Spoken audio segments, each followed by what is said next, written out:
Welcome to Film on Tape, a free audio library for creatives in film and television. My name is Misha Calvert, and I've worked as an actor, writer, director, and producer for many decades. I had so many questions when I was first getting started in New York, and I just wanted fast, free answers. That is what this library is for. The work that you do as a creative is so important. I really hope that this library is going to help get your work out there. Film on Tape is sponsored by Vermilion, a coaching and educational company for creatives. You can learn more at clubvermilion.com.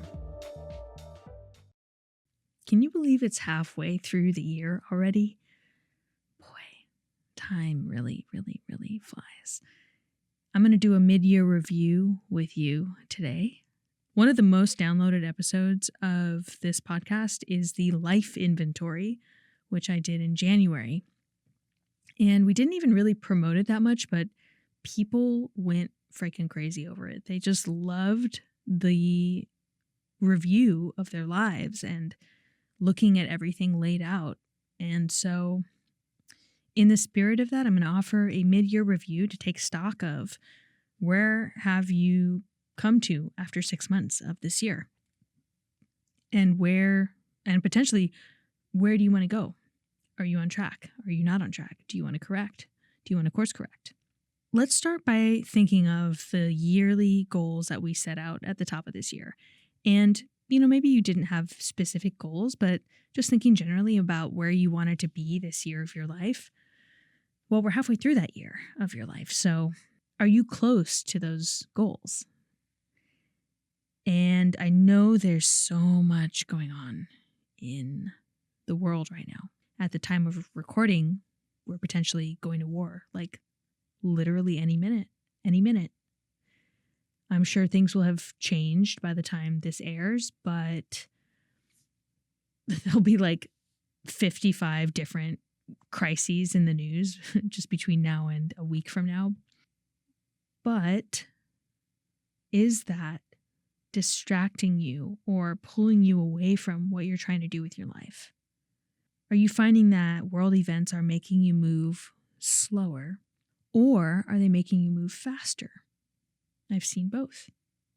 You feel like, well, it's now or never. Might as well do that thing I always wanted to do. Might as well hurry up with that personal development because I might not be able to in 5 years or whatever. So it's interesting to witness how crisis affects us. Does it make you move slower or faster? I see these world events, and some of them quite frightening and harmful. I see them like a tide of energy, putting aside the morality of it for a moment. There's this tide of energy. It's almost impossible to ignore it. But I think if this tide is coming or here, I would rather be on top of that wave and surfing it as opposed to being pulled under by it. I don't want to be unprepared by this wave and pulled underneath it and drown. So it's good to just understand, okay, there's a lot of energy right now. There's a lot of shifts that, I can't control the ocean. I don't know if any of you have ever surfed before. I have a little bit. I love it. It's so hard. But you get to a point where you're like, oh, this is way bigger than me. Like the ocean is just incomparably bigger than me. So I have a choice. I can either get underneath a wave or I can ride it. This gets a little bit easier if we stop thinking about only ourselves. And I don't want to say abandon your own survival. Like that's not what I'm talking about. But when it comes to trying to stay on course and stay on goal, there have been studies and a lot of people that are smarter than me writing about this that show if you want to stay accountable and committed to what you're trying to do, if you take into consideration the other people that are going to be affected or benefit from what you're doing, you're more likely to finish what you're doing. You're more likely to carry on the mission if the mission isn't just about you. So as you're looking at how productive or not you are this year, consider pulling in other people to what you're trying to do and who you're trying to do it for and why. Why? What if your audience needs you more than you need an audience? What if they need you more than you need them? I think that you're needed to serve. I think that we need you as an artist to create and help keep the energy on the planet properly aligned in a spirit of creativity and benevolence. You serve better when you're joyful and healthy. So, and thus, I want you to be joyful and healthy. Not only because I want that for you and I want you to be happy, but it's also going to make you better at serving other people. So please get healthy and joyful and then serve. It's like you serve yourself in order to then serve other people better. And then look around and see what are the results of that service that you're providing, the creativity that you're providing. And then you optimize and you improve the cycle and you do it all over again. This is the formula to having a really great rest of your year. Figure out what you're here to do, your why, do it, fix up the process, fix up yourself, and then repeat. Most people don't do this, and most people feel kind of unfulfilled. It was when I launched Vermilion and I started to really focus on service that everything started to make a lot more sense. And I started to feel very fulfilled by the work. Now, Vermilion isn't the only thing I do. I'm also a filmmaker. I'm directing this weekend. But that combo of serving my vision and then serving other people's dreams works really well for me. It's a really good balance. Maybe that'll change someday, but for now, it feels like a good balance. And of course, when I'm on set, I'm not like some, self-obsessed maniac. The whole point of filmmaking is that it's collaboration and you are serving other people all the time, even if you're the star, especially if you're the star, you're serving other people. So now I think it's a good time to talk about how to find your why, aka your purpose. I'm going to ask you a few questions that are going to help you land on your why. Now, Simon Sinek has done a lot of work on this. He's written some very good books on this already. So if you want to really deep dive into your why, check out his work. I love his work. He's great. And also, this is me expanding on it a little bit in my own way. So you might want to grab a pen and paper. If you can take notes, like pause the podcast for a moment and write down your answers, or you can just think about it as I'm going.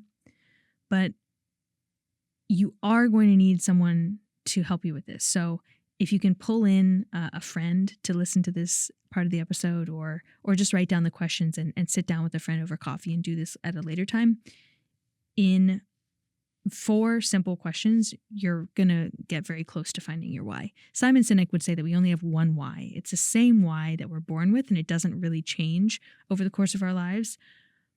It can refine and we can get more clear about it, but basically we already have our purpose built in. It's just up to us to find it and start acting on it. So here are the questions.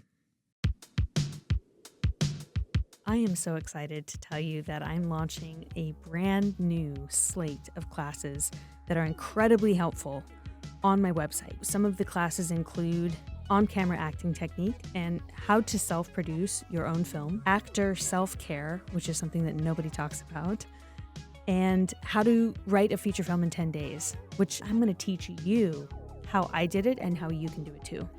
And believe me when I say I poured my heart into these courses. Go to clubvermilion.com. I am so excited about this website. I can't wait to work with you.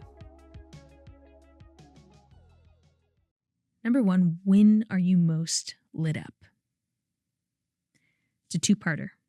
As a child and now. When were you most lit up? Doing what? Number 2, what activates you the most emotionally? As a child, what activated you, made you happy, sad, mad? And how about now? Happy, sad, mad, disgusted, confused, excited? What activates you the most? Number 3, what is your superpower? I know you have many, but what's the main one as a child? And now, what's your superpower now? Is it the same? And finally, number 4, this is where you need the friend to help you with this. So find somebody else to answer this question. Let them hear all of your answers to these first 3 questions, and then you ask them, okay, friend, what's the through line? What is the through line for all my answers? And that friend is going to tell you what they hear, and they're probably going to find something that is touching on your why, if not a bullseye. So really take on board what they say. The through line in your childhood and in your adulthood, and it might even be the same.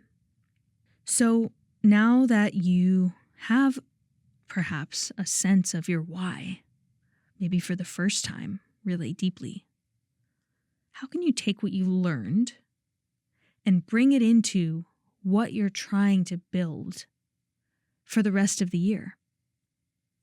How can you marry what is already in motion with what you just learned about yourself? Because I guarantee that an accurate why, once you learn how to harness it, is going to make you go faster and farther with your goals. You're going to feel like a jet pack is on your back. And it just really gives you some weight behind what you're already doing. Because suddenly you have purpose. And again, that purpose will probably involve other people. But other people includes you. You're part of people. So if your why is like, I want to serve relationships because it's the most important thing we have, that also includes your relationships. You may be building a whole, creative empire around like Hallmark movies. That's basically what Hallmark movies are about, is relationships. And somebody somewhere founded Hallmark, and maybe they're like, yeah, I want to dedicate my life to creating portrayals of positive relationships on screen. That also includes your own relationships at home. So I don't want you to think that this means neglect yourself, because that's not what I'm talking about. All right, so we have our why. We have some idea of how that's going to inform the second half of our year. I'm going to give you 4 categories to look at to take inventory for this mid-year review. So the first category is health. And again, you can pause the episode and write this down or just think about it. But how are you on health? Physical, mental, emotional. And emotional includes joy. How high is your joy? Once you've looked at health, let's look at your relationships. Family, friends, partners. Partner, singular maybe. Partner or partners. Hey, it's 2025. Animals, pets, if you have pets. What are your relationships like? That could even be with strangers. Relationship to the world. Number 3, money. Look at the quantity and quality of the money in your life and think about if it's where you want it to be. And finally, number 4, creativity. This includes inspiration, projects, community, time and effort given, purpose, our why, right? Let's do just a quick little fun quiz where, let's say that we're going to score each of these 4 categories and see which one is the one that you need to focus on. You might not want to take the answer and run with it, but maybe you will. It's just like a fun mathematical way to approach these 4 categories for the mid-year review that I think is really like, it's almost like a Cosmo quiz. Okay, so let's say that health, let's say that you could only focus on one thing. If you focused on health and you fixed up your health and your health was A++, would that fix also your relationships, your money, and your creativity? And you get an automatic point for the thing that you fix. So for instance, if you fix your health, you get 1 point. And then let's say it's not going to fix your relationships and it's not going to fix your money, but it is going to fix your creativity. That's 2 points. So you get 1 point for health and you get 1 point for creativity. Go to the next one. So health gets a score of 2, right? Or whatever you decide based on the quiz. Relationships. If you fix your relationships and they're all A++ and it's all great, you're really happy with where your relationships are at, is that going to fix your health? Is that going to fix your money? Is that going to fix your creativity? Let's say it doesn't fix any of those. You get a score of 1. Relationships just fixes itself.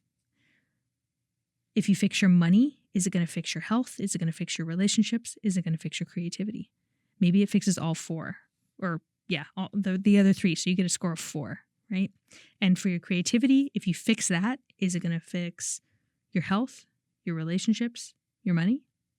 So I'm really curious how this scoring plays out for you.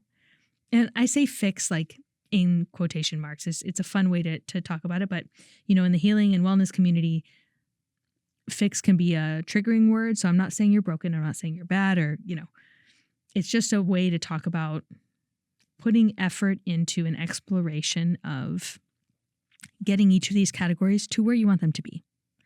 So you're not broken. Don't worry. I love you. And we're all good over here. But also I want to hear your score. So tell me your score. DM me. Tell me what you scored. And I'll tell you what I scored too. This has been such a fun mid-year review. It's got me really thinking about taking big, bold action for the rest of this year. I'm not getting any younger. Maybe you are. I don't know. You got some biohacks that you're doing, but I certainly am not getting younger. So not right now. I'm going to hit my goal list super hard and make Q3, possibly the most productive quarter of my life. I'm just going to go ahead and name that and claim that right now. This has been really fun. Thank you so much for coming with me on this mid-year review, and let me know if it works for you. All right, friends. I will see you next week. Thank you so much for listening to Film on Tape. If you like the way that I approach the industry, check out our other classes, consulting, and mentorship at clubvermilion.com. Vermilion is a home for artists and those looking to expand creatively. Whether you're an actor, a film professional, an entrepreneur, or a CEO, we'll help you find your voice and hone your skills to thrive in any market at any scale. You can schedule a free phone consultation at clubvermilion.com.